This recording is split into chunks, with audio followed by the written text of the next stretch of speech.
Last time, we introduced the basic structure of a balance sheet. In this video, we will define what current and non-current assets are, as well as look at the different items that constitute these two subcategories of assets. This will help you in understanding the assets side of the balance sheet in greater detail. We have already seen that assets tell us how the company uses its resources. Assets in turn are broken down into current and non-current assets. Current assets are those that are expected to be sold, converted to cash, or consumed within the next year. Everything else is a non-current asset. Example of current assets are cash and cash equivalents, inventories, and receivables. Examples of non-current assets are plant property and equipment, typically denoted by PP and E. Over the next few videos, we will use Amazon.com Incorporated's financial statements from December 2015 and where necessary also from December 2014 to better illustrate and understand the various items that form each financial statement. The financial statements are from Amazon.com's annual report for the year ending 2015. Let's take a detailed look at the various items that constitute current assets. The first item under current assets is cash and cash equivalents. It includes currency, coins, checks received but not yet deposited, checking accounts, petty cash, savings accounts, money market accounts, and short-term, highly liquid investments with a maturity of 3 months or less at the time of purchase. At the end of December 2015, Amazon had cash and cash equivalents worth $15.89 billion on hand. The next item under current assets is marketable securities. These include investments in various types of financial securities like stocks, bonds, etc. They are not as liquid as cash and cash equivalents, but may be converted to cash easily. Amazon had marketable securities worth $3.92 billion at the end of 2015. Cash and cash equivalents and marketable securities make up the investments part of current assets. The other two items that constitute current assets are related to the company's operations. These are inventories and accounts receivables. Inventories include all raw materials that the company has bought, all work-in-progress products, as well as all finished goods. Not all these sub-items may be relevant to all companies.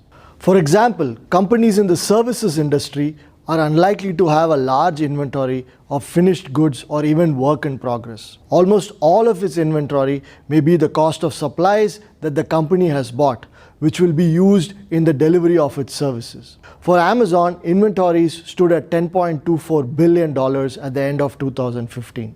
Books, consumer electronics, and other consumer goods that it sells through its website is likely to make up a large fraction of this $10.24 billion.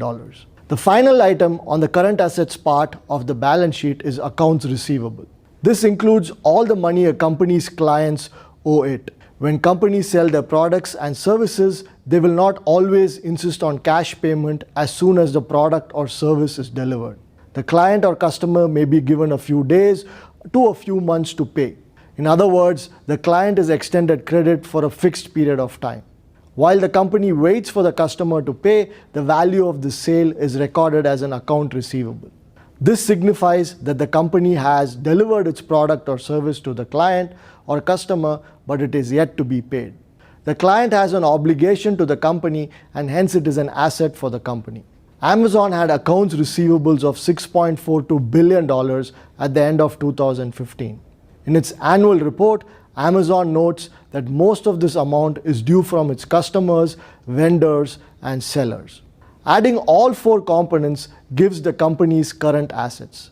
This represents cash as well as assets that will be converted to cash within 1 year.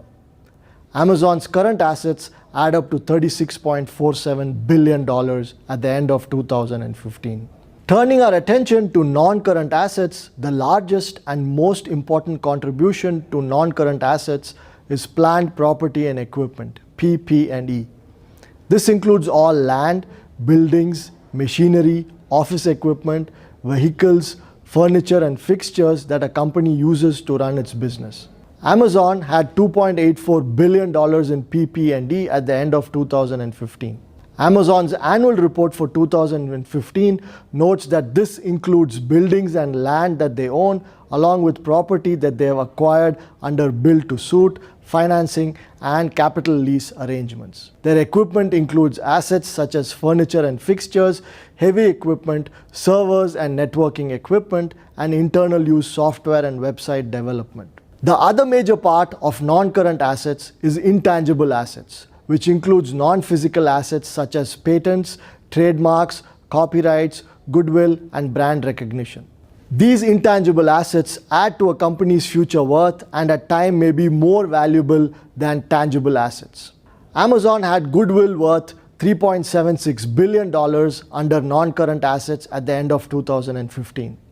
Additionally, it had some miscellaneous other assets worth $3.37 billion. PP&E, goodwill, and other assets totaled up to $28.97 billion in non-current assets at the end of 2015. Given current assets worth $36.47 billion and non-current assets worth $28.97 billion, Amazon had total assets worth $65.44 billion at the end of 2015. Remember, assets represent how a company uses its resources. But where do the $36.47 billion in resources come from? This is what the liabilities and shareholders' equity part of the balance sheet tells us. We will look at a detailed breakdown of a company's liabilities next time.